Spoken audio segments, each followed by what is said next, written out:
Hey everyone, and welcome to the Best of 3 Call of Duty Esports podcast. I'm Josh. That's Sam. Bash_Bo3, and to our farthest right, per usual, is Rex, Shady, Nero. And guys, girls, ladies, and gentlemen, we got a lot to talk about today. Obviously, per usual. I mean, all things considered, we got Roster Mania. Official announcements finally for one of the rosters.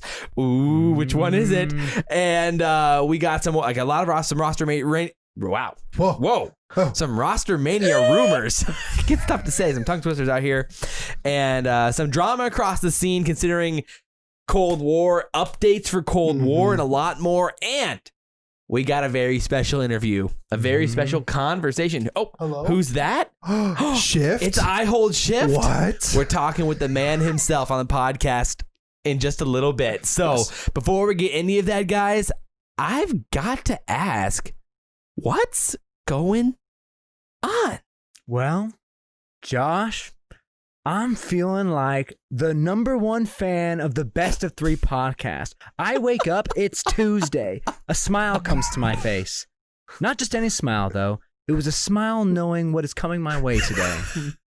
Except, and that is the Best of 3 podcast. I jump out of bed and sprint to the shower to make sure my ears are squeaky clean to hear the in-depth analysis and formal fanboying from Bash, of course. I make myself a hearty breakfast of chocolate chip Pop-Tarts to make sure I am fueled and rocked. Really?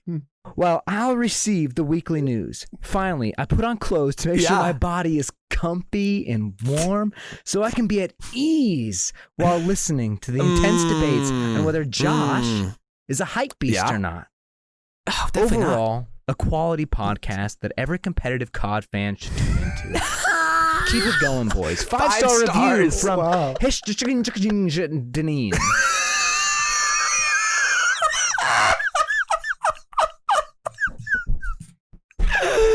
So, guys out there, if you didn't catch on yet, that was Rex's intro this time around was a review from Jing Jing Jing Jing. That's the actual name. They put all that effort into a review, and then they left that as their name. Yes. Rex is not an off-brand Momo. Oh, wait, what? Wow. Thank you, Deneen. But we do appreciate the reviews. You can listen on Apple Podcasts. You can write a review on Apple Podcasts. We do appreciate that. And we often read them on the show. As an intro this time around, you can listen on Spotify and you can watch on YouTube per usual. So we got a lot to get into today. Good, Sam, how you doing?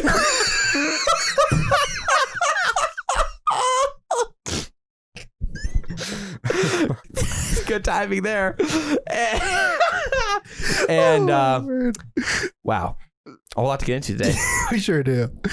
Literally the second I said that, you were right on cue. But like we've been doing lately, we've been doing a quick question. Yeah. Okay. And today's was from Sam's brain. Okay, listen. I put this in there. No, and it's actually Josh was not very happy with it. No, I was joking. It's good. It's a good question. The question is, who is more likely to get back into the CDL first, if at all? Aches or Parasite? And I honestly, I don't know what to say. It's hard to say. I mean, like, it all comes down to like the whispers, but Rex, what's your thought?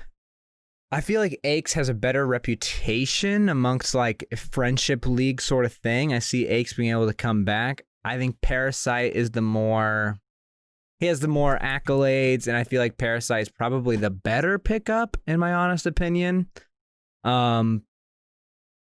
But it's hard to say. I mean, skill-wise, I would say Parasite, honestly. But I can see Aches getting happen because he's got the connections, and he's not like a terrible player either. So, yeah, my like one thought was like I feel like Parasite might be like his reputation, regardless of whether it's like true or not. People just see him as someone that you don't want on your team. Again, that could be really false, but I think he has to battle that over Aches, like more than Aches would have to do. At the end of the day, though, I don't think it's really close. Realistically, Parasite's a way better chance at this point. Maybe in 5v5, if we added in 4 more teams in like next year, if we added in 4 more teams, they're not going towards Aches, are they? Well, They're not going towards Aches. I mean, They're going towards Aches Parasite. did good in the challenge. I mean, Parasite did good in the challenger too, but Aches is like Yeah, no slouch either. It's not like he got like a top 16. Like he was in that top 8.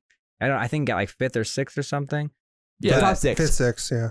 Yeah, so like that's not a bad play. He's literally one behind For sure. Parasite. So it's like why not I just don't think that. I think when it comes to just like who's more likely, I see it as like a way more likely option that we get expansion teams, and then someone's like, all right, Parasite, let's build a team, Mhm. and then that's just kind of how it ends up happening. That'd I be cool. hope so. Yeah, that'd be really, really sick. But I mean, it could go either way. Yeah. Good question. Hey, thanks, Yeah, man. I got Appreciate you. But with that said, we got a lot of news to talk about this week, so let's get right in to the news.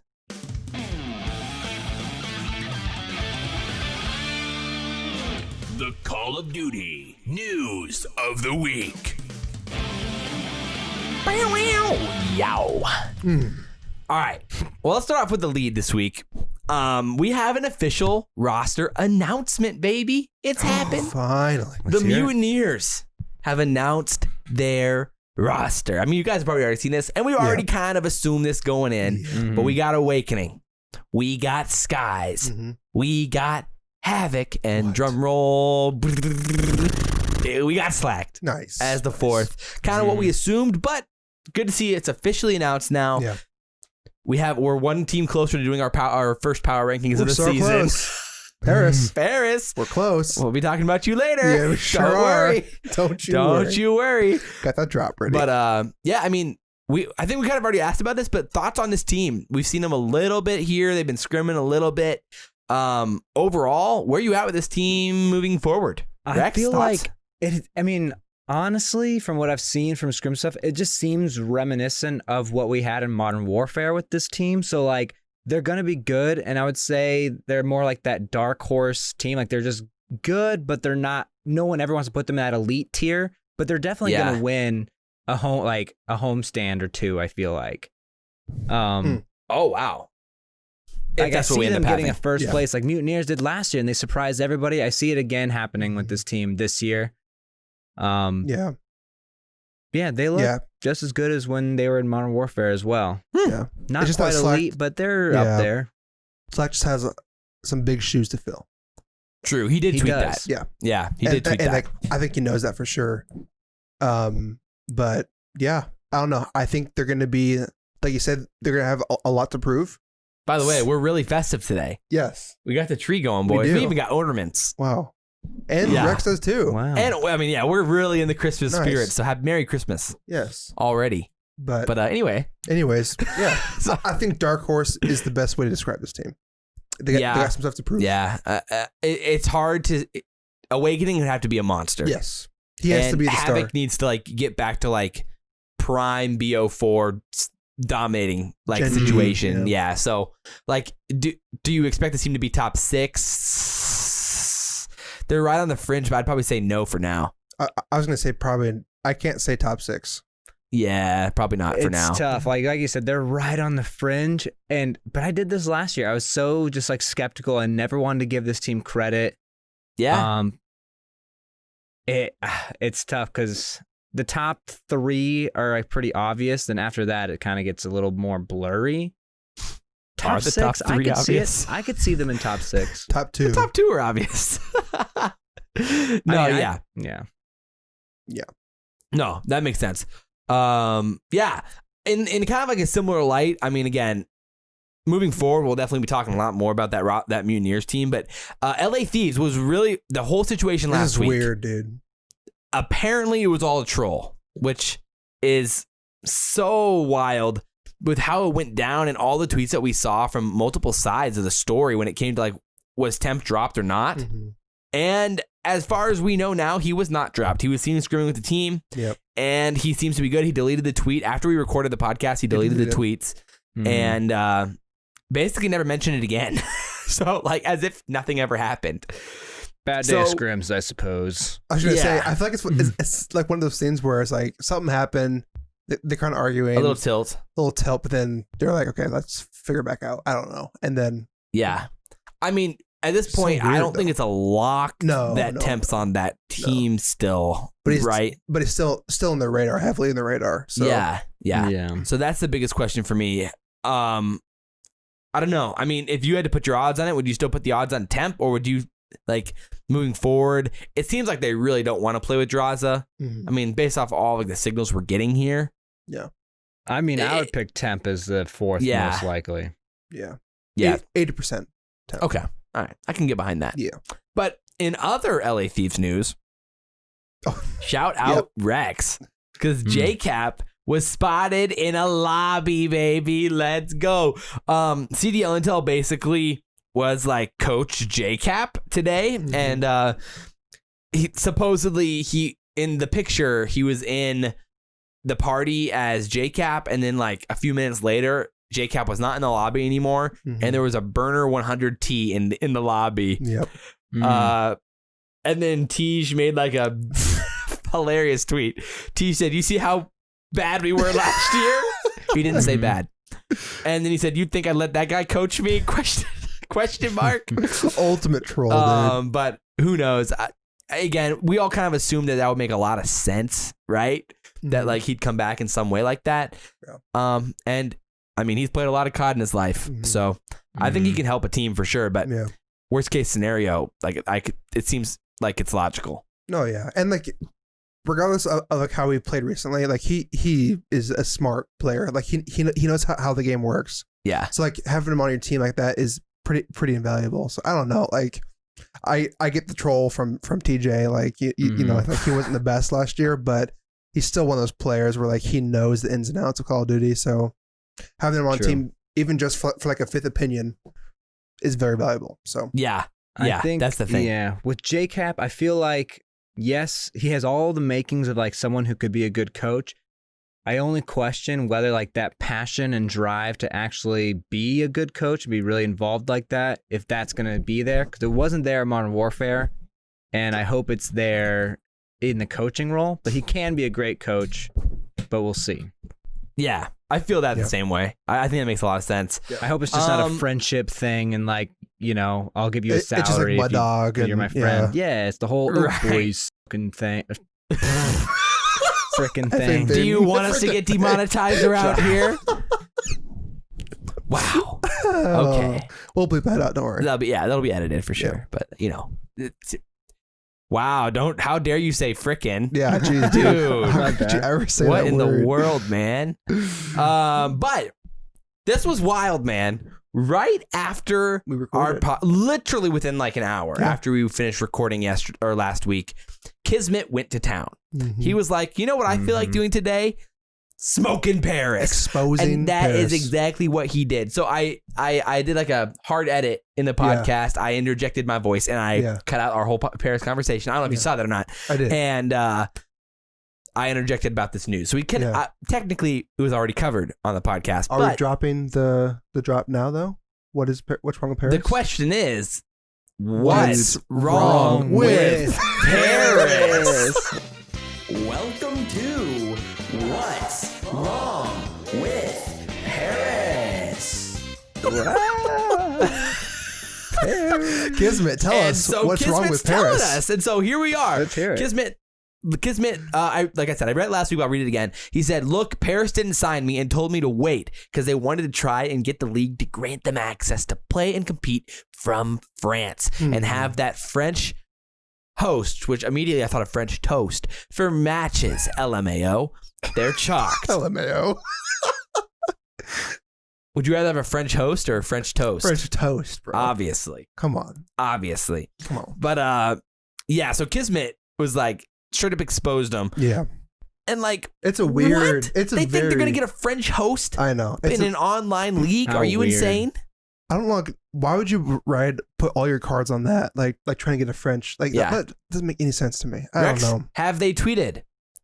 I haven't looked, to be honest, but I doubt it's got to be 50. I doubt that I'm sure they're on 50 days at this point. I probably would have seen it if they tweeted. They have not tweeted since October 15th, baby. Dude, that whole org is Googling just... how many days since October 15th, 2020. Over under 52. They better have some heat. Howlongago.com. Drum roll, 53 days 53? And counting. By the time this goes live, it'll be 54. Wow. Wait, Oh yeah. Wow. That's sad. Yeah. That is sad.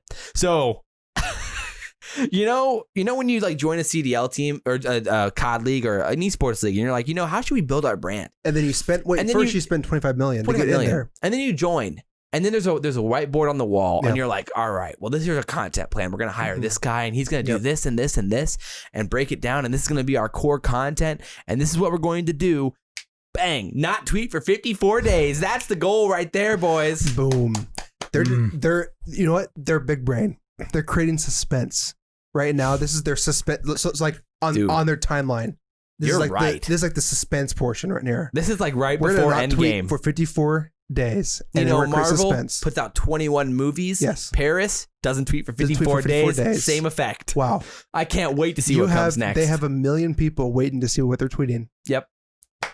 I mean, that's what I'm saying. Like, next thing they tweet's got to be some fire. It better A not full-length be like movie. releasing beta codes. They put out like one GIF, and that's like their team announcement. Like, wow. It's like, Love okay, it. cool. Good job. Our team's fire, and then it's a picture of Fire 40 on there. It's not even like a video; it's just a picture. No. Yeah. It's like But nice. Using their COD game PDF This week, photos. outside Yes. of KiSMET, outside of KiSMET actually, exposing them, we have legit Paris news to actually talk about this week. Finally. Which is crazy. So we'll talk more about the exposing in here in a second. But from what CDL Intel is hearing, it sounds like, and based off of what Scraps and Fire have been tweeting, it sounds like we've got Scraps, Fire, Aqua, and Classic. Excuse me. Classic as their team of 4. Thoughts? It's interesting that Classic played with a squad for this recent Challengers Cup. Yep. But maybe he was just biding his time until then. So Right. But this 4 is very strange. Man. Really weird. Really weird lineup. This is like reminiscent of like that Splice team from BO4 with like Jerd and everyone else. Like, just that was a weird team too. Kind of weird mashup of like, here's what we can get.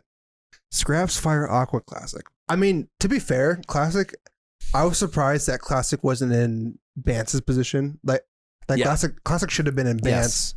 Bance should have been subbed out. But I don't know. Maybe this is a ragtag team of people that they've been, considered the not very good. It's got I don't know, dude. I mean, Scraps, again, can be insane. He can, and if you see those clips of him lately, he's doing some dirty things lately. And Fire is a really interesting player, but this feels reminiscent of like, kind of, I mean, a little bit more exciting version of LAG squad last year when it comes to like, all right, and Aqua was on that team. So it's like, you kind of bring a weird group of people together, a group of veterans plus some young talent, and hope it works. Yeah. And I don't know if this is going to happen. Like, here's the thing with Paris. Like, typically teams will find like one guy who's going to be like kind of like they center their staple. team kind of, their staple. Yeah, like their brand. And that guy usually has a big say on who the next pickups are going to be. But this team, who's the staple, and how did the staple decide that these were the players? Because none of these guys seem to be really related, except for maybe Aqua and Classic. Yeah. It's for sure not Scraps, because Scraps would have picked Wetskins. Yeah, and Scraps is European, and like he really didn't play with those guys. And Fire is like, he only became known last year because he played with Parasite. So it's just like out of nowhere, who's making these? Who's their control point if they even have one? And if they're not, who's the person doing that? I feel like it's none of these 4. Like these 4 didn't get a decision.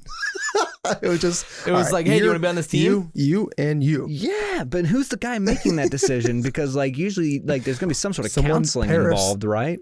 The country of Paris. The Eiffel Tower has decided. Yeah, it's so weird to me. Napoleon from the grave. If this is the roster. All right, pick 4 people. Bonjour, I will take Fire. Have Scraps and Fire said a word to? Has Fire spoken to any of these people before? Probably not. I mean, and not before they play. I mean, Scraps, I don't know. I mean, yeah, that's a good question. Has Scraps ever talked to Fire before they like were like, hey, you're playing with Fire? And like, okay. All right. Group text. Hey, yo. I feel like they all were just told they're playing together, and then some mystery person just made this decision. I legitimately cannot wait to hear the story of how this team came together. And No like, joke. if it was like, hey, Scraps, we're building a team. Can't be Wuskins, but it can be anyone else. Yep. There's no way Scraps is building this No. team. Exactly. What the hell? Or heck? Why? Fire's What's going on? What's Boy, do you want to put us in the grave? Do you want to put us in the grave? What is going on with these Wuskins? Like Scraps is there, but they're not going to take Wuskins, and they're going to pick up these. Like it's just. Yeah, and like if you're Fire's 18, he's not building this team. No. Aqua? No. Who knows? Yeah. Who knows? But why would Aqua choose Scraps and Fire? Like No, unless true. he's It's like, a good question. It's a very, very good question. So It is. I don't know. Who knows? But that being said, I could see them doing like I don't see like this is the worst team ever. Like I think it's gonna be better than last year, to be honest. Maybe depends how Fire can carry Maybe. over. Yeah. Yeah. I don't know. That's the question, though. I don't know. I mean, yeah. I think we can leave it at that for now. Yeah. All right. Yeah. Yeah. Well, in other news, did you guys see the whole Optic merch thing? That was so Yes. weird. That was I don't- Yes. very strange. I want to hear what you guys' opinions are on that.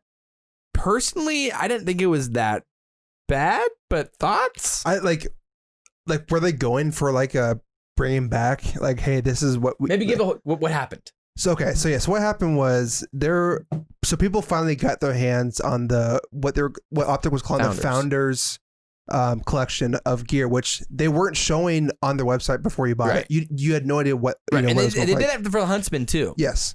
So then people finally got them, and then someone posted a picture saying, "Hey, this is the exact same design that we bought a couple years ago."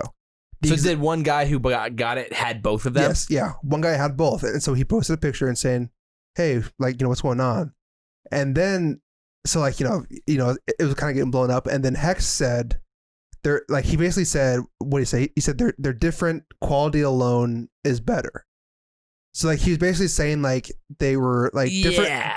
Like the quality was what separated them from the other ones. And there's like a few like tags on the side. Yeah. One's champion, like- the other one has other things on it. Yeah. Yeah. So then Hex was like, you see this thread where people are like requesting a refund, and Hex was saying you can get a refund if you want, but it was just so strange. Like I think people's expectations were this sick new design. Which the of Founders like, hoodie for the Huntsman was cool. yeah, And really unique and interesting. yeah. So like, I think the problem here was the disconnect where I think Hex was thinking, let's bring back like the OG, and like kind of harken back to our old design. I mean, how many? If you didn't have the original hoodie, I think this hoodie's cool. Yeah, no, if I just saw that, I'm like, oh, this is a sweet hoodie. Yeah. But it's the fact that someone had that hoodie from years ago. Like, so what they should have said is like, they probably should, I mean, if you're bringing back an old hoodie that there's a pretty decent chance that at least a few people have already had, or maybe 100 people have already had, like, you should have to say like, yo, disclaimer, this hoodie. This is what the hoodie is. Yes. Well, yeah. That's the problem was Like- them not showing what it was. And then, yeah. So I don't know. Like, I don't think Hex was trying to scam anyone. No. I think they're just trying to bring back this cool design, but then people felt like they were like kind of betrayed. Like, you're just reselling the same thing years later. I mean, like, again, what do you say, Rex? So, I mean, from what I feel like, I heard somewhere, and I hope I'm not just like making this up, but Hex is probably on a podcast or maybe a vlog or something.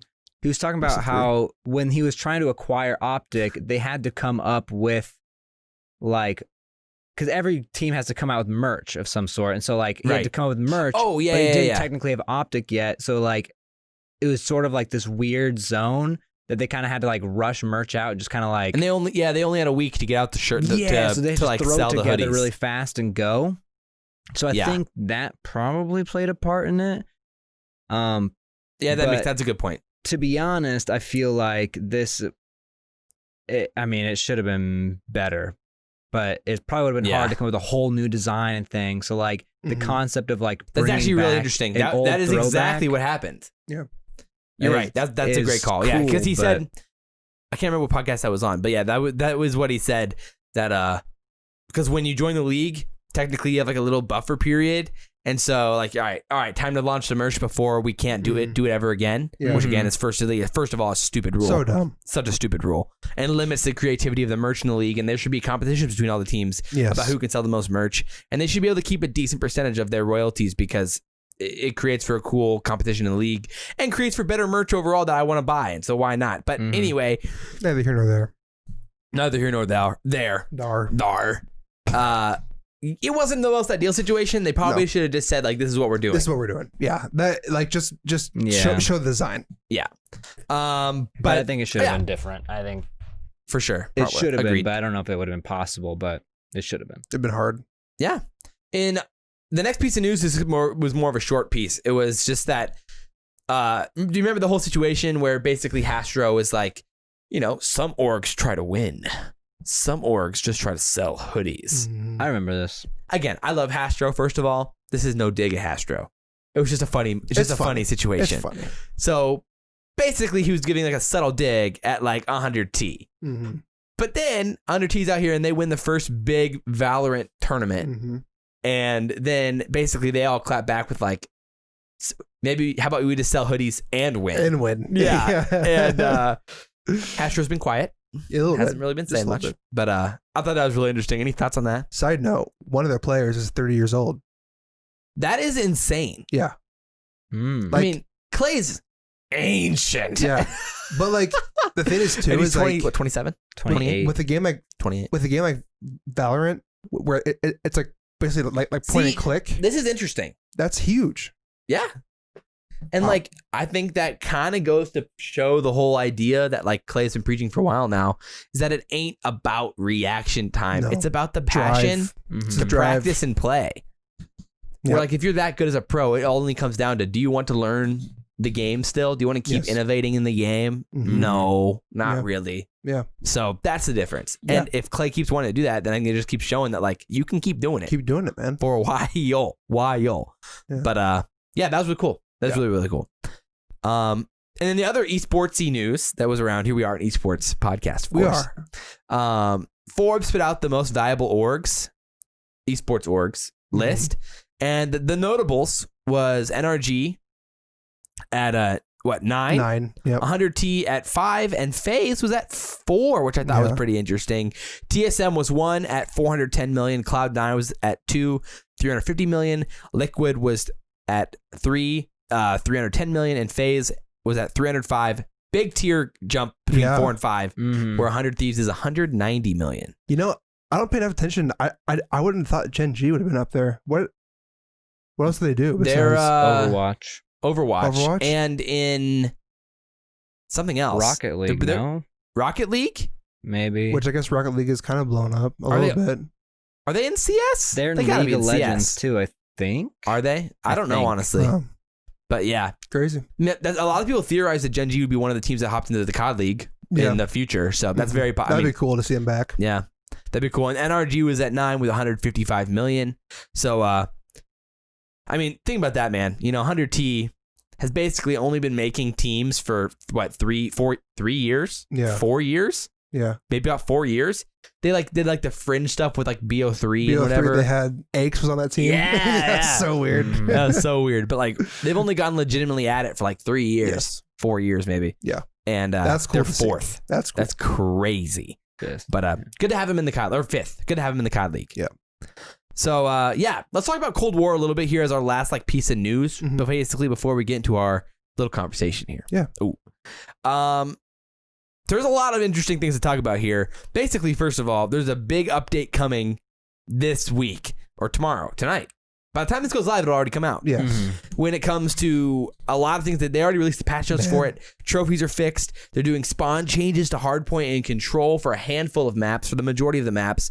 Overall tweaks for the game modes, which is great. Jeez. And the big cojones is SCORESTREAKS. Yes.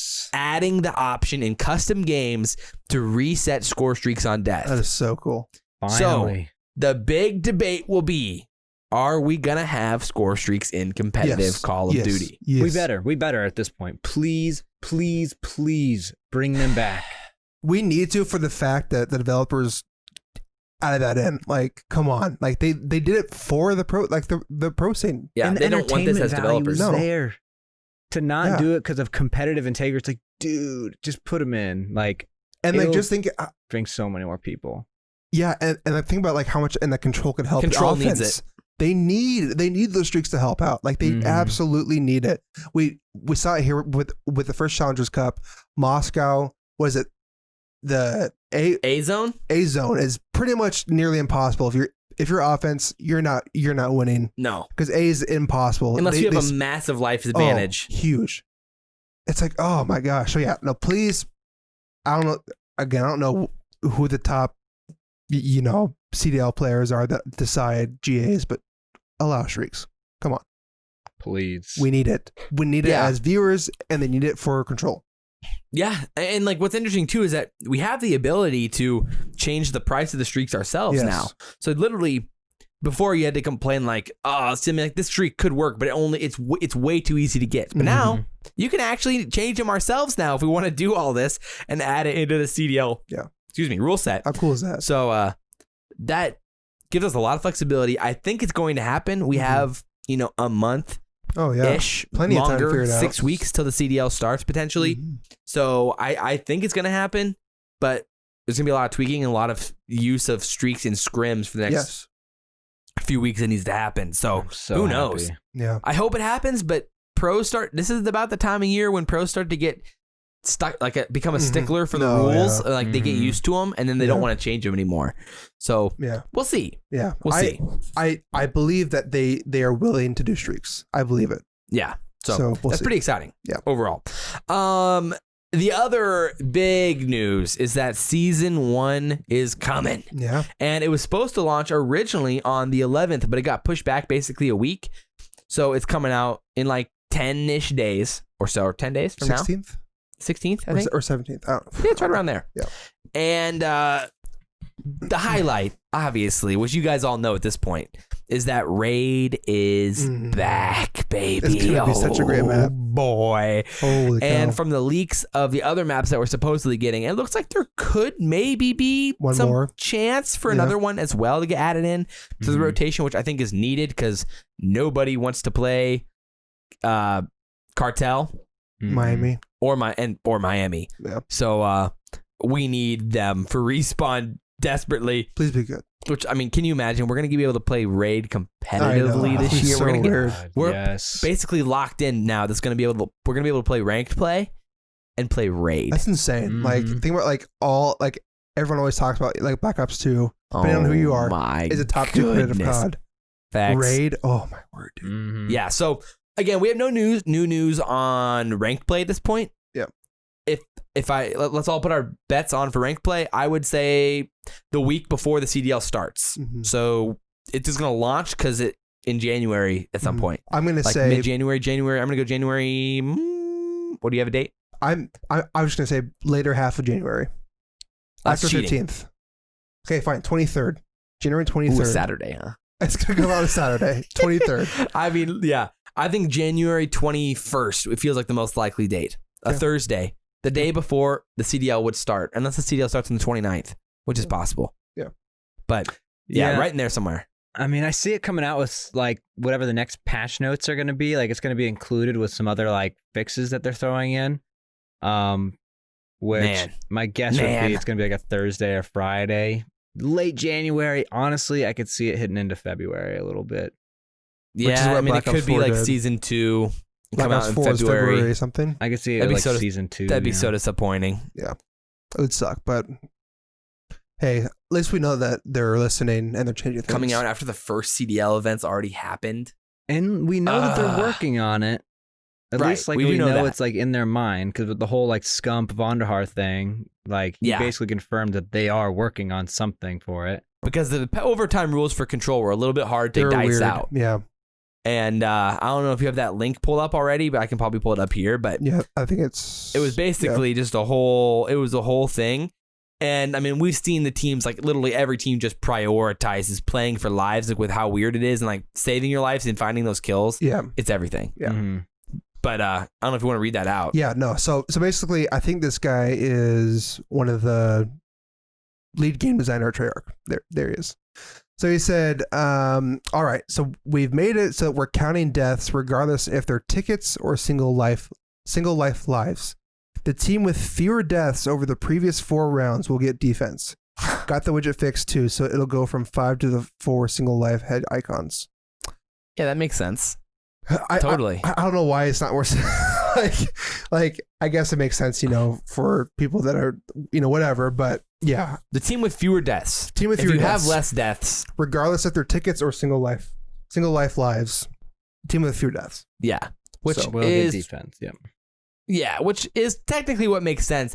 It was just kind of hard to figure out because of the eliminations. Yes. Since it's like not technically kills and they don't show it on the scoreboard, why it was But- like so difficult to figure out. Yeah, but deaths make sense because it's a hard death. Yeah. So yeah. Mhm. So that does make sense. So yeah. team, yeah, like that's interesting though, versus like, team kills or whatever it is. So, yeah, the last little note I wanted to throw in there was like I don't know if you guys saw, like the Call of Duty Rec League put out a really, really cool interactive, basically program. Yeah, I saw this. Which I downloaded and I've given it a try for a little while now. I was gonna make a video about it this week. Mhm.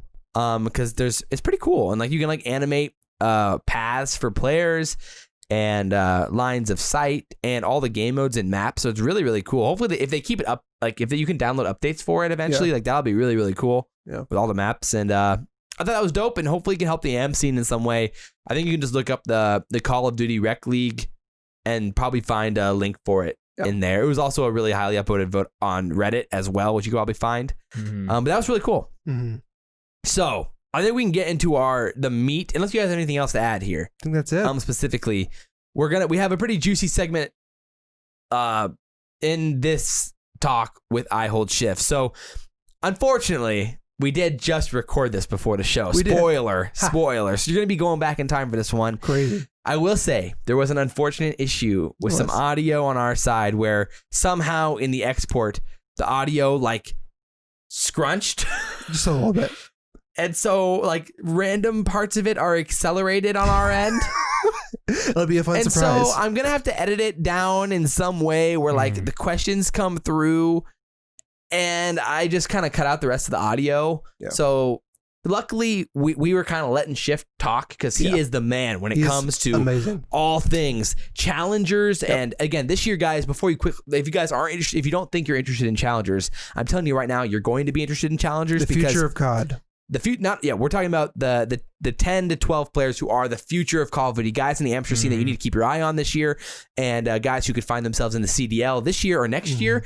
And we were talking about the Challengers Cup and so many of these ex-pros that were playing in it and how that played and how that came out. And we asked him about, the system for this year, the scouting series, and a whole bunch of other things. So we're sorry about the bad audio on our end because that was a big oopsie, small brain play. I'm not exactly sure what happened. It might have to do with some of the hard drive issues I've been having. I'm not exactly sure. But that was disappointing. But Rex's audio is fine. And Shift's audio is fine. Yeah. So just only the two irrelevant people's audio Yeah.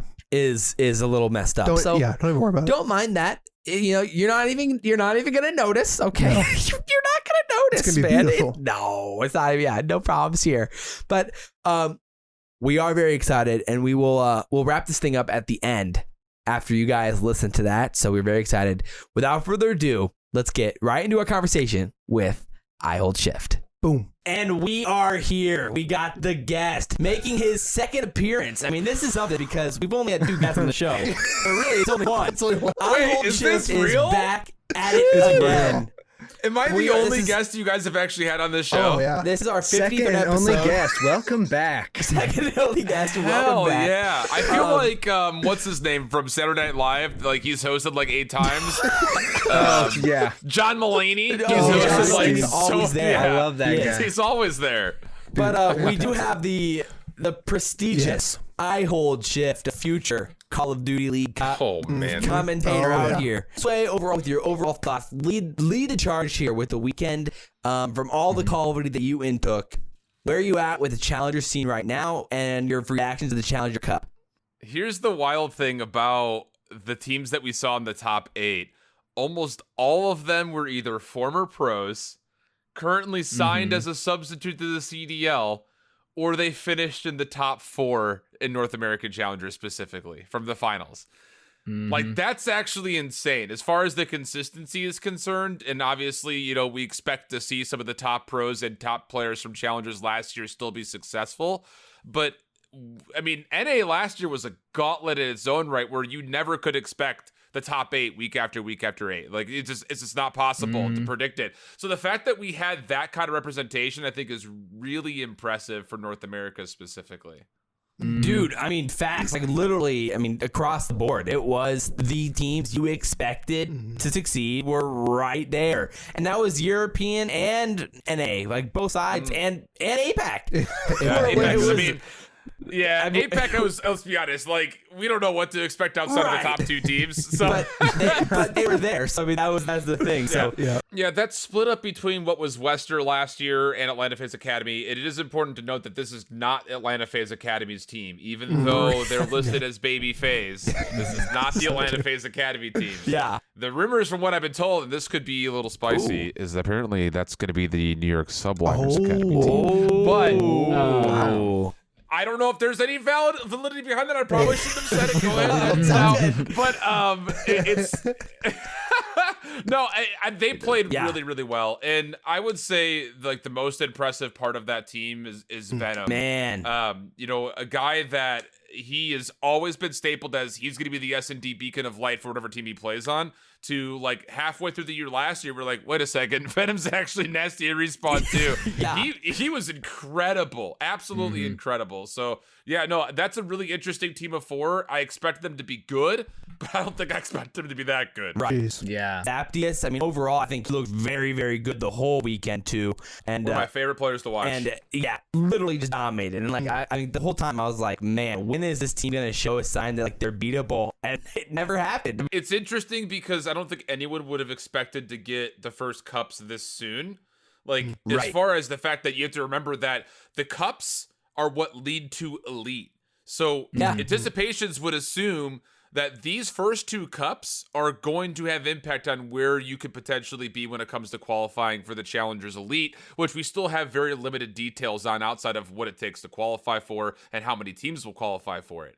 And the reason why I think that the immediacy of this cup and the one that's upcoming this upcoming weekend is the fact that I think a lot of people are looking at the season 1 potential leaks for maps as being viable for competitive rule sets.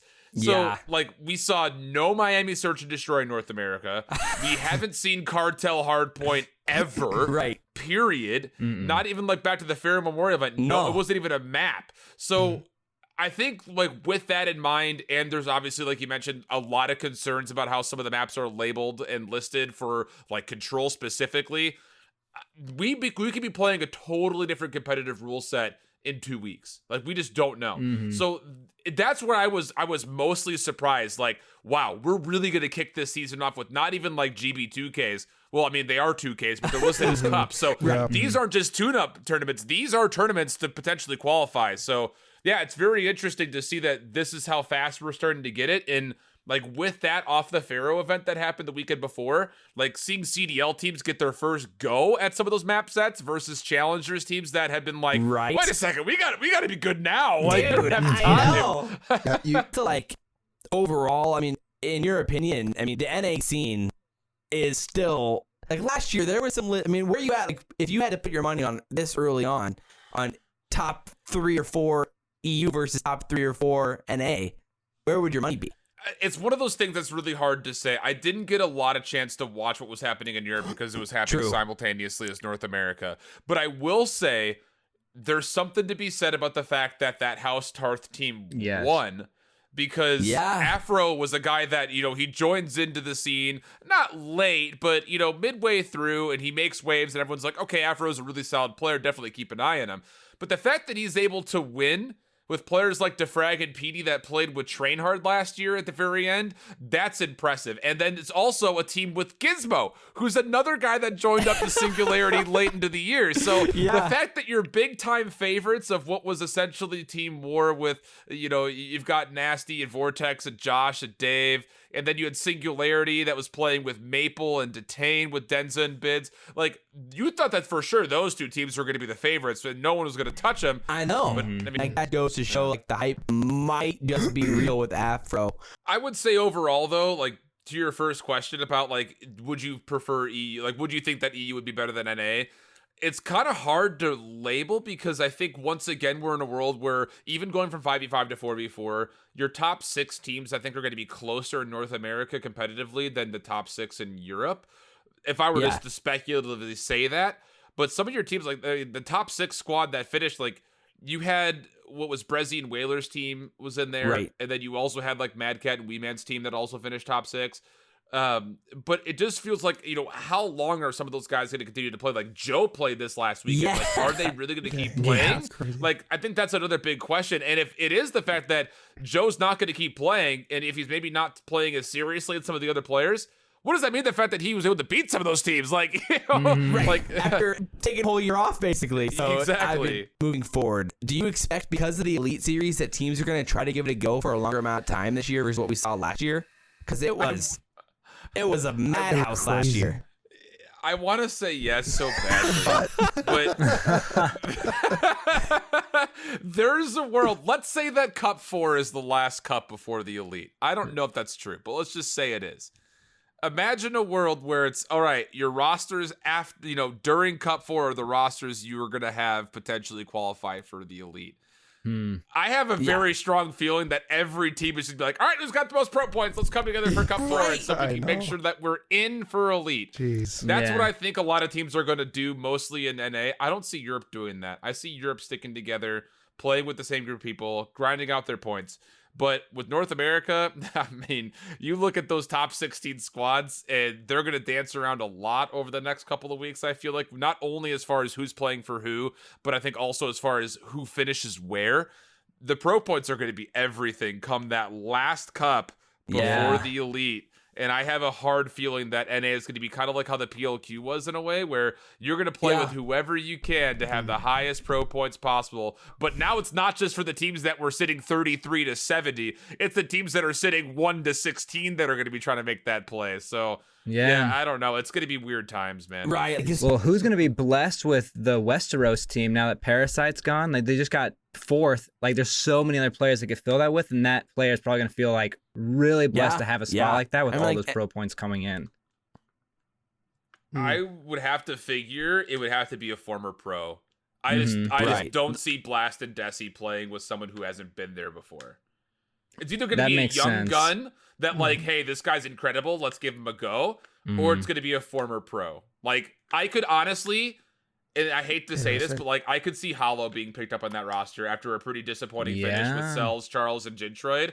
Like, I could really see Hollow being picked up on that roster. Yeah, I saw some of that hype about that on Twitter too. I mean, I think that would make sense. So we were going to talk specifically about the Parasite, at least the drama on the Olympic. I mean, basically after they got eliminated, this is for the people out there, after they got eliminated, the stream stayed up. Whether it was intentional or not, who knows? But the stream was up.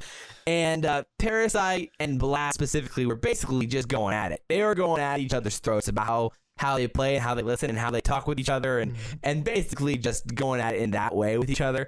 And it came off pretty toxic to most people in the community about how they were going at it. And then today, Parasite basically tweeted like I'm done with Blast. I can't play with him anymore. Nothing against him personally, but like we just can't play together. It's not gonna work. And so Parasite is once again looking for a team. I mean, I saw that coming during the Pharaoh tournament, like, because I was watching the stream then, and they were playing, like, S&D Miami, and it was, like, the last series, and they lost, and they were out of the tournament. And, like, after they lost, it was, like, they were going at it, and that's when I knew. I was like, oh, yeah, they're going to be breaking up real soon.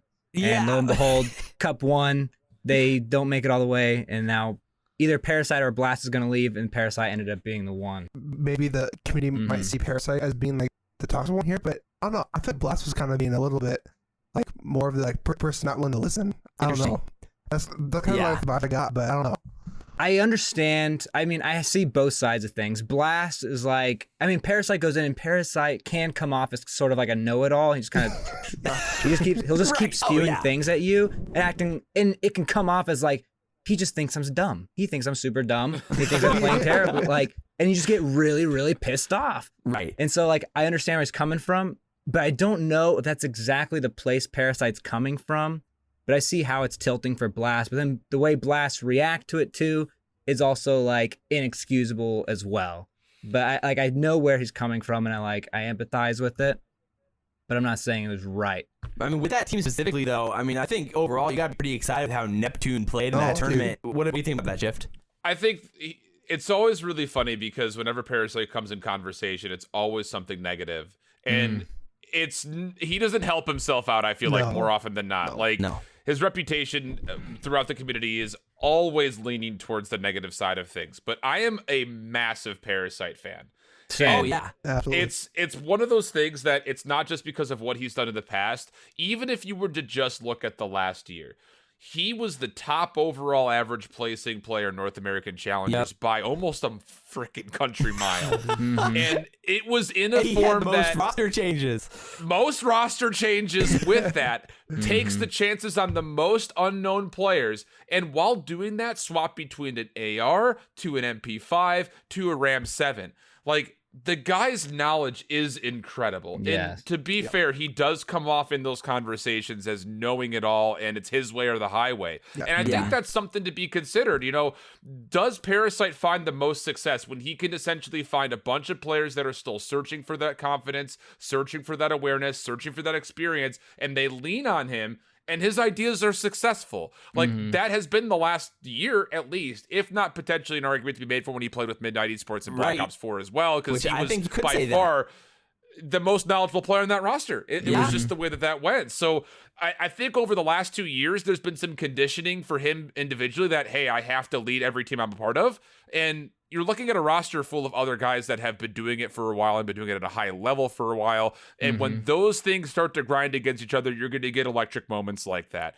That said, Parasite's going to find a home. He's going to be perfectly fine. And I think he's just got to be in a spot where he continues to find some younger players to play with. You know, I don't really know what's going to happen with some of the players that are out there that didn't have great finishes, but you got to keep in mind that Parasite played with players like Noisy and Fire last year. Rumors are Fire is going to Paris, but what's happening with Noisy? You know, is he really happy where he's at? You know, that could be something that could combine back together again, and maybe they can start to form something once more this year, because he continually has a really good reputation of molding young talent, finding them, bringing them into a position to be successful. And yeah, maybe that's helping him with his own resume. But at the same point, like, there's something to be said for the fact that he finished the top of NA last year as far as average placements are concerned. Yeah, I mean, that's why I was so excited about him playing with Neptune, because I thought that would be perfect. Me too. I thought it'd be absolutely perfect, and it seemed like it was working, because I thought Neptune played an incredible turn, like I said, and like, I 100% see where you're coming from with how, like, you know, he plays with Decimate and Blast, who, you know, they know what they're doing. Yeah. And they're very confident in what they're doing. In what they're doing. And they've been in the pro league now, and, like, you know, they've both been around the block. And so Parasite's, you know, aggressively stating things that probably are true, and like, then they take it as, do you think I'm stupid? You know, and then things go downhill real quick. I'll say this much, you know, just to kind of rein back things, like, expectations be damned, like, it is early. It is very, very early. So with that in mind, you know, you're looking at your top 8 teams, and I think that there are arguments to be made that, yeah, we should expect those teams to be in the top 8. And then in the top 16, there really even still aren't that many surprises. Like, I think you could say something about Juju's team finishing top 16, a bit surprising. Bala's team went through Sib's team, so a bit surprising there was, you know, they're playing with 2 Real and Glory, 2 guys that didn't get any looks in Challengers last year. And beyond that, you're also looking at that team, like you mentioned, with Striker, Electric Aim, Tyrannicide, and Rush. Like, okay, where do those 3 come from? But that's going to happen every single week. There's going to be a team that's going to surprise the living daylights out of a squad that would be quote unquote expected to win. Yeah. I think a lot of it just comes down to the path that you have and who do you play from top 64 on, really, because at that point, you could find yourself in either a really easy bracket or a really, really hard one. Yeah, for sure. And, like, I mean, obviously, in our heads from last year, top 16 is a lot different this year than it was last year. When it comes, I mean, the top 16 finish this year is nowhere near as disappointing as previous years with how much talent is there this year after the CDLs to 4v4. So moving forward, the scouting series. Obviously, that was something we wanted to hit on a little bit here. Thoughts on the scouting series, and now that we know a little bit more about it, when it's going to be and how it's going to play out, you looking forward to it? Thoughts on it as a whole? Like, how can it help players who are currently, you know, in the mix with CDL and their stance in the AMP scene? I had the exact same questions, and I framed it to a couple of different players when I was running the off the rip with Exotic and Royalty and those guys, when we were talking about that, and Parasite was on that as well, we were like, what are your thoughts about the scouting series? And their reaction was, we want to take it as seriously as the teams that are drafting and covering it are going to take it. So if the management or team coaches or whoever are making the choices, we're still a little bit unclear as far as what the broadcasts are going to look like. Insinuations are starting to build that it's going to be the teams themselves will run individual streams, kind of like how the grid is working right now for the RLCS. Oh, interesting. So if that's the case, it's a big opportunity, because it's not just these Challengers Cups, but now all of a sudden we're going to take you out of your environment of a chosen selected group of people that you're playing with, and we're going to see what you have to offer. And I think it's going to be a very big proving point for a lot of individuals. The one thing that I'm kind of curious about, though, is the fact that you've got 64 teams or 64 players, and at any given moment in time, though, with the teams that we have, only 48 players could be selected. So I'm interested to see, what is the selection process going to look like? Are teams going to have to stick with their 4-man roster for the day, for the week? We just don't know. So there's a lot of question marks, I think, about what that's going to try to provide. But I'm excited to see it come to fruition. I think it's a really, really, really good idea. I really hope that in some way they have a way of if the coaches come on and or give deep insight about why this player was chosen to play with these 3 other players of some sort, even if it's a basic brief one. I think something like that, during the course of it, would make it even more interesting. It's this is why we're looking at this person. And I would love to see something like that when it comes to how that all goes. I'm not going to lie, and I'll throw this out there, and maybe there's a collab opportunity here. I've wanted to get in touch with coaches to ask, who are you looking forward to in the scouting series and why? But I've been waiting on trying to see, what is the official list going to be, because I imagine that the CDL account will tweet out, here are the players that are playing, and I was hoping that we would have gotten it by now. Yeah, same. But we haven't, so it's kind of put a pretty big hamper on things that I've wanted to do. When it comes to trying to do specials, because there's really no need, I think, in a lot of people's minds of oh, here are all these former pros. Let's go ahead and see what they have to offer. We already know. Yeah. But as far as the other players that were invited to get through, I think for those extra 30 plus players that we're expecting to see, there are stories in every single one of them. And I would love to not only tell the individual player story, but also try to hear from coaches on what are the players you're looking forward to, or what are you looking to get out of this experience from the team side of things? And I don't really know how everything's going to go, but I think that, having somebody on a team stream that's not just the coach, but also someone that can facilitate, so what are we looking forward to here? Who are we looking at? What are we looking for as far as their performance in this search and destroy or this control? What do you want to see out of this player? I think that's really important, because let's be honest, it's no surprise, and it shouldn't come with any shock whatsoever, that there will be players that have not been heard of in the major portion of the community that will come into the CDL this year and probably have good performances. And these coaches, I think, should be looking for not just that special player, that one really talented guy, but, for the audience at large, what are you looking for if there were to be problems? And I think that's the bigger thing, more than just saying, this guy has great placings, let's go ahead and use him. That's too one-dimensional.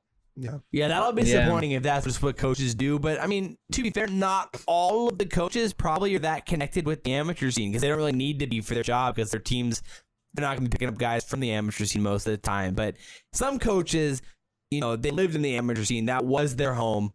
And so, it'll be fun to see how they draft their teams versus what a coach who isn't necessarily, or maybe more from the pro scene the past 5 years than the AM scene the past 5 years, and how they draft and what they want to do with their potential substitute spots in the future. Because the majority of the teams still have to sign their substitute spots, and the potential of academy teams coming out still in the next few weeks and months leading up to the CDL is also interesting. So this could all stem from the scouting series and how that could play. And we saw Brian Saint talk about how he's gonna value the Challenger series, and how certain guys were oh, come on, man.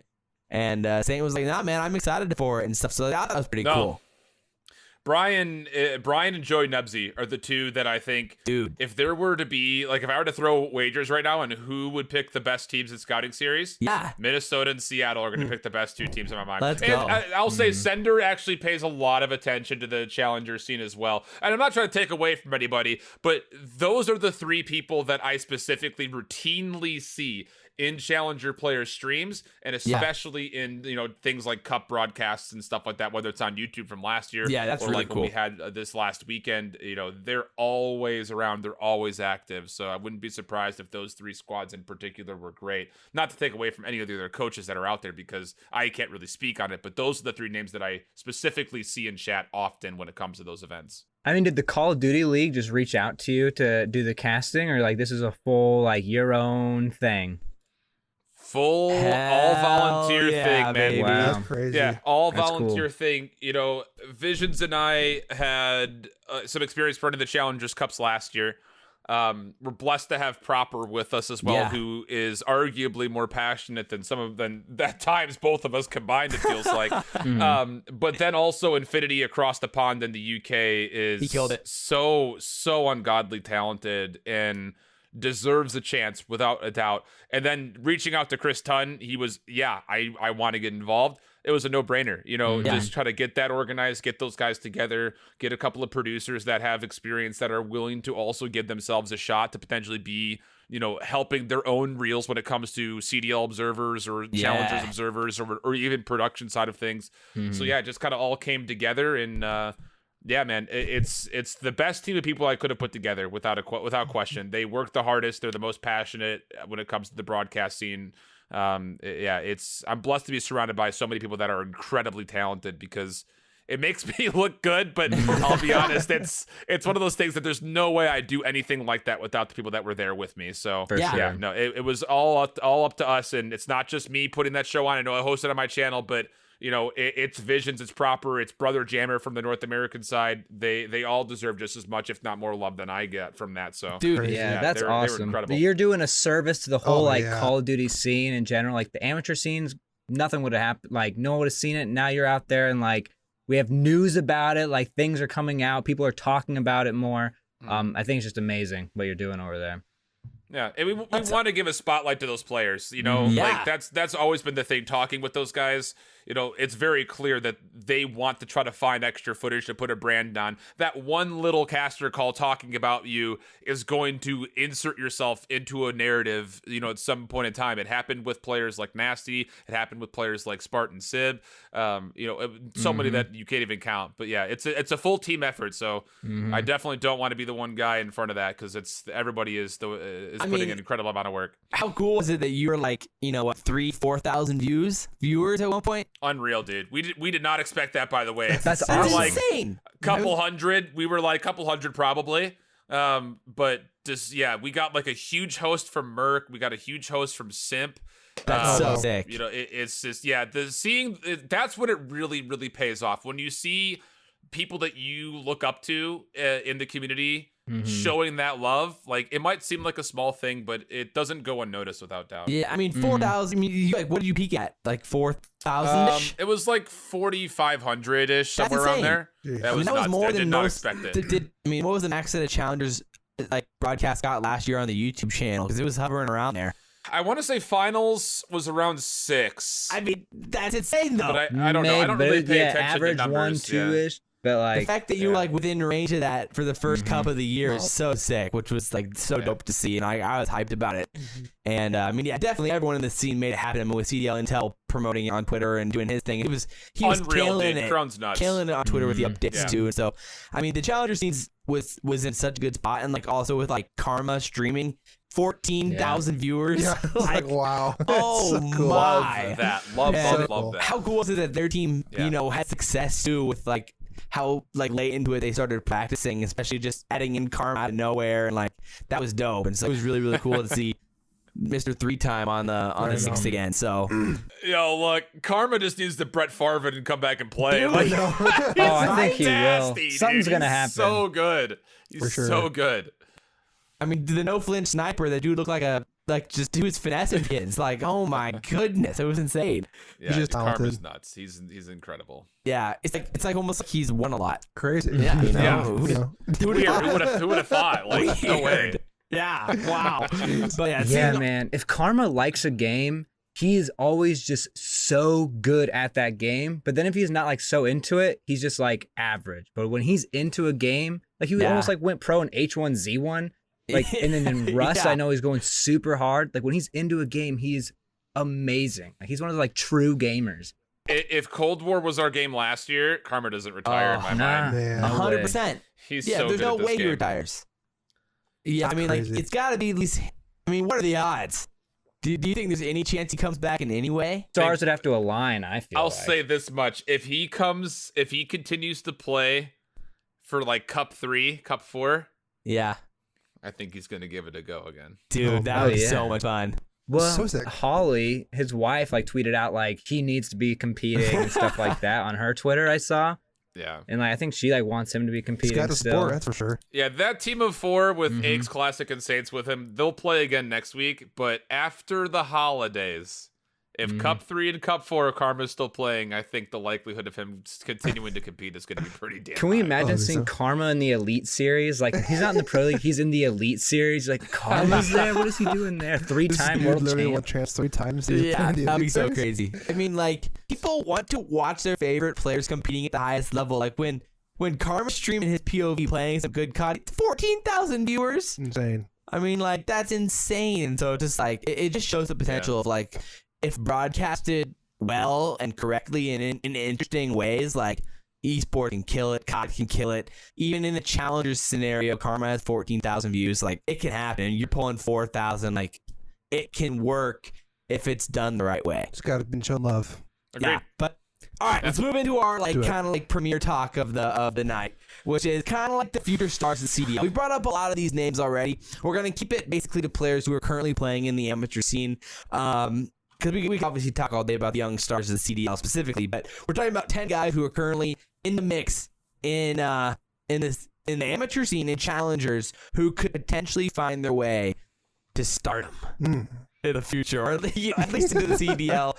Basically, names you got to keep your eye on moving forward in Cold War and moving into the potential of franchising next year and how that could potentially play out. Expansions in the CDL and teams or roster changes this year. So I want to hand the floor to you here, Shift, and you God, I can hate lead you. this conversation because you are the man, the myth, the legend. And Hype you up, and here you go.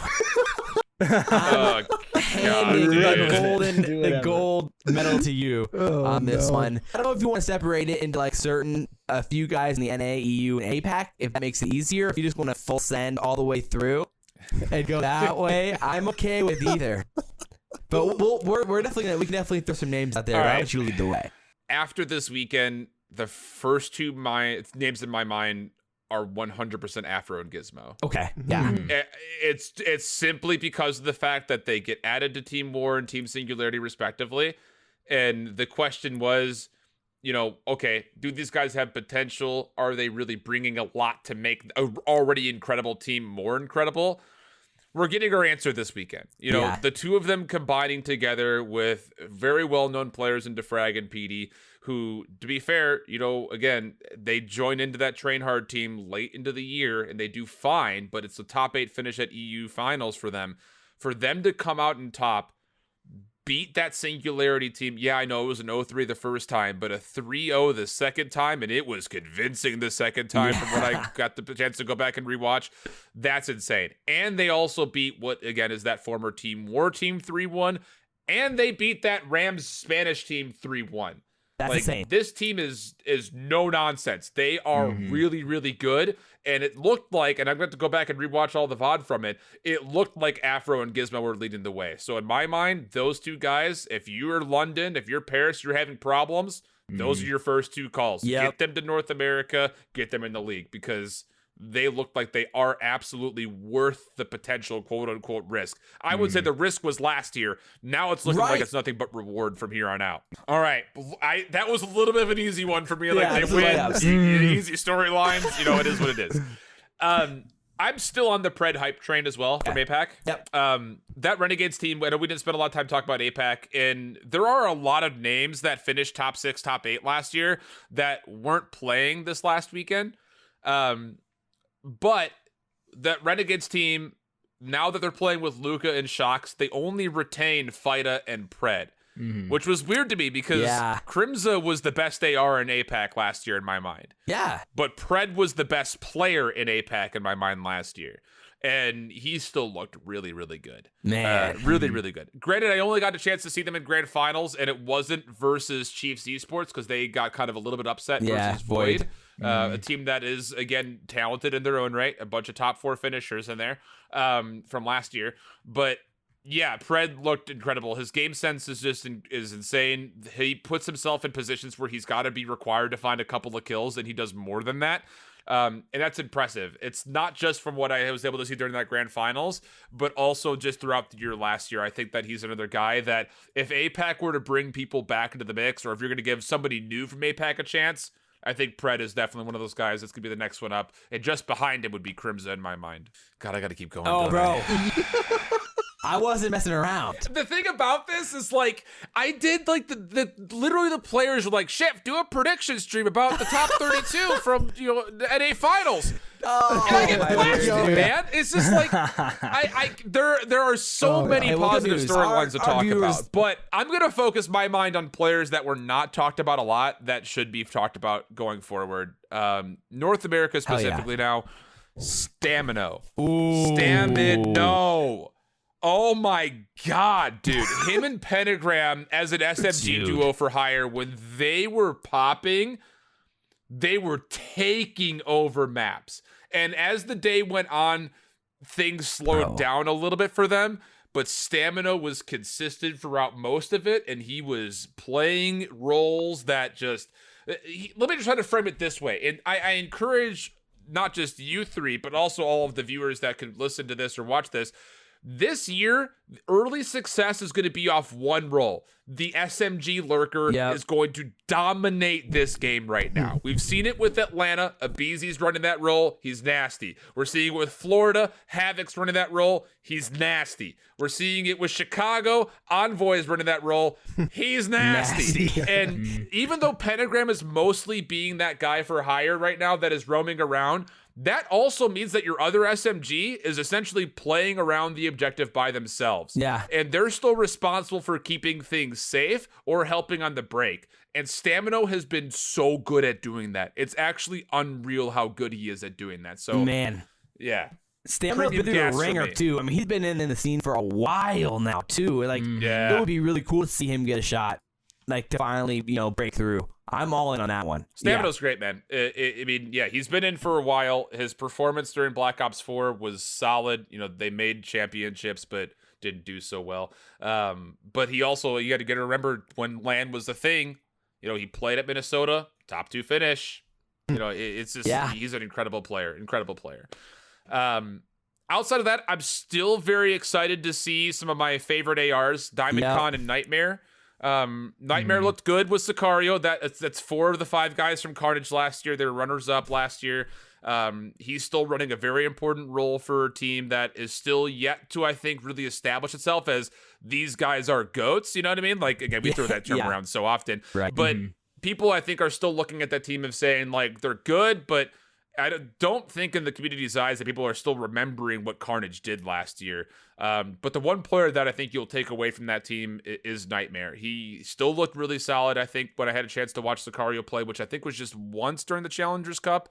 But he's definitely a guy to keep my eye on. And I would say for everybody out there, like, if that Sicario team is doing well, I'm going to go ahead and say that Nightmare's probably top 2 KD in the lobby. If they're winning, he's probably also at the top of that because he's nasty. When he's on for sure. It felt like a weird year for that squad with like Pure and Nightmare and how they came through.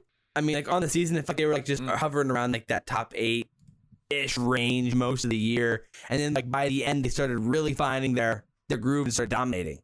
And so I thought that was really cool to see that group of guys like stick together for such a long time and like figure it out. So I thought it was really cool. No, I'm always a fan of a team that will work through adversity to get better and then see immediate results, kind of rewarding that. I mean, Triumph, they win. They did that all throughout the year. Carnage coming second. They did that all the way throughout the year. And then Atlanta Face Academy, granted, they had a lot more of a successful track record throughout those home series, but them coming, top 4, that's, again, another situation that you look at that and say that, play with what you trust, not necessarily play with what is the best option that might be out there. For sure. Absolutely. X. Man. Perfect. Well, now what? I don't even know where else. Who next, Chip? Go ahead, throw him out there, bud. I'm loving this. No, it's hard because a lot of my favorite players are players that are former pros. Exotic, royalty, general. I think that's a three players that they dominated when they had a chance to play last year. I'm actually so excited to see General play again. I'm so excited to see Mayhem play again. Oh my gosh. Phantoms. The only time anyone talked about Phantoms last year was either when we were running the Diffuse, Visions and I were Paris needs to pick up Phantoms, dude. Just get him in the starting roster. But it wasn't until it was what is this core 5 of Paris going to do to fix their team? It was all right, they're not fixing their stuff. It wasn't until the last 3 weeks of the year that you got Phantoms on your bench. I think it was Nameless. He was wait a second, you got Phantoms sitting on your bench right now. I cannot wait to see him play more this year, man. I can't wait. Standy's worth at least a mention, right? Absolutely is. I mean, he was incredible last year with Triumph. Even though he may not have been MVP of the entire finals, because well, let's be honest, that Triumph team had a lot of goats. But at the end of the year last year, he was by far one of the biggest reasons why that team was able to find success in the way that they did. And I will say this much, as far as MVP of the tournament goes, Royalty was my MVP last year. When it came down to finals specifically, I mean, he's so damn clutch, dude. He's got ice built for days. Insane. But as far as up and coming talent is concerned, Standy absolutely needs to be looked at in a major way. It's just gonna be interesting because going to this top 8 that we currently have, he finishes top 8, still playing with Royalty and Fellow. But if you are Noisy, for instance, you're essentially taking a bit of a chance. And I consider Noisy to be an incredible player as well, as far as an up-and-coming talent is concerned. But he finishes top 16. He's playing alongside other notable members like DiamondCon, which I mentioned, but also D-Lo, who I think is still being slept on, even though he was at Black Ops 4 champs. If they continue to not make top 8, that luster that you kind of had about some of these young guns at the end of Modern Warfare is going to be quickly tarnished. You make top 8, you're being talked about. You don't make top 8, I feel like the community will just forget about you in the blink of an eye. So there's a lot of pressure on a lot of these upcoming kids. And that's another impacting factor that I think is going to really showcase itself this year. Last year, it was just how consistent could you be last year? Could you do well enough to get your name known and listened to throughout the entirety of the year? But this year, it's all about performing at the highest level, every single week. Consistency, I mean, not just finishing top 8 every week, of course, but just being individually talented every single weekend, I think was what kind of ruled the narrative. This year, placings are going to be everything. Otherwise, you're going to be forgotten about, I feel like. And there's a lot of former pros that are going to favor the former pros before they favor you. That's the other reason why. Right, but that's the opportunity in the same point, though, is if you're out there beating the former pros and the pros know how good those guys are, then suddenly you're like, oh, okay. So we need to look at these guys. So that's what makes things so interesting. And when you look at who ended up winning this tournament, you look at those guys and you're like, wow, they took a handful of these pro teams to town, multiple times early on. And again, the game is early, and what we generally see is as time goes on, pro players, there's just another level that pro players are able to get to generally that a lot of AMs just haven't unlocked and figured out how to reach on certain games, figure it out, and then they'll be just fine moving forward. I mean, that's generally what ends up happening. So I do absolutely love that. But Zaptius is a guy that I think he was, he had a chance taken on him in Black Ops 4, and I think he rose to the occasion, not having been proven. He's another guy like Royalty. I will just go ahead and say Royalty, Exotic, and Zaptius, to throw them all in the same list, because they're all players that were obviously former pros during Black Ops 4. They all had incredible years in Modern Warfare, and they're off to a very great start when it comes to what they're able to put together here for Cold War. For that Wester babyface team, I think the narrative will mostly be dominated by the SMG line of Venom and Zap. But Paul is an interesting story because I was surprised to see him dance around like different top 16 squads last year for the majority of the year until like the very end, where he plays with Zap and those guys when they were on Wester. That's when he really started to look like he was comfortable, felt at home. He had a really good extra AR with him, Glowfrosty playing alongside of him. He had really good members in front of him with Fame and Zap and then Spoof at the end of the year. That team was really, really good. So I'm interested to see what Paul has to bring. But for me, I'm looking at Zap and Venom. And I think just for the fact that Zap, I think, should still be in the league. But also just Venom just continuing to surprise me in Respawn. He's been so damn good, dude. He went on 2 different 8+ sprees in grand finals on Control. That is unreal, outrageous. dude. Like he was just unstoppable. Yeah, I mean, at the end of the day, when you're playing as well as they are, you can't do it without having a score of 4 very, very good players. And when you're competing against the teams they've competed against in this tournament like that, it takes 4 very good players to get there. I think that'll do it for us, though. That was epic, man. And obviously, we absolutely appreciate you tuning in. For all the viewers out there, go follow IHOLDSHIFT everywhere. Follow him down the street. Follow him at the grocery store. Follow him everywhere. Well, everywhere. this man. Joke's on you, I don't get out all that often these days. Join the club. Join the club. But Twitter, IHOLDSHIFT. YouTube, IHOLDSHIFT. Twitch, IHOLDSHIFT. Pretty soon. TikTok, IHOLDSHIFT. No TikTok for me at the moment. What a shame. What a shame. But stay tuned. Stay tuned. Oh, baby. And pretty soon, Godly thoughts. Podcaster, IHOLDSHIFT. IHOLDSHIFT. Yeah. Yes, sir. The conversation with IHOLDSHIFT. See, I told you didn't even notice the audio. No, not one bit. Rex sounded great. It was pristine. Yeah. And IHOLDSHIFT, ooh, baby. What a But man. we do want to say thanks to Shift. We kind of already did in the little outro there with him. But he's the man. Hopefully we can see him casting Watch him. the CDL in the grow. future. You And will see it. he's been killing it, man. That was awesome to see. And really fun conversation. Hopefully he can be on again as our third guest, like we kind of mentioned. Although maybe the audio got cut out, so maybe not. But Maybe not. and we're looking forward to having more and more episodes moving forward. So if you guys enjoyed this episode of the podcast, like, comment, subscribe, drop a 5-star review on Apple Podcasts. We do appreciate that. And we do read them. And sometimes they're the intro to the podcast for Rex. Sometimes. Anything can happen around here. So we do appreciate you guys for tuning in, supporting, and everything else. But as always, guys, I'm Josh. That's Sam. Bash_Bo3. And to our farthest right, per usual, is Rex, Shady, Nero. And guys, we will see you next time. We out.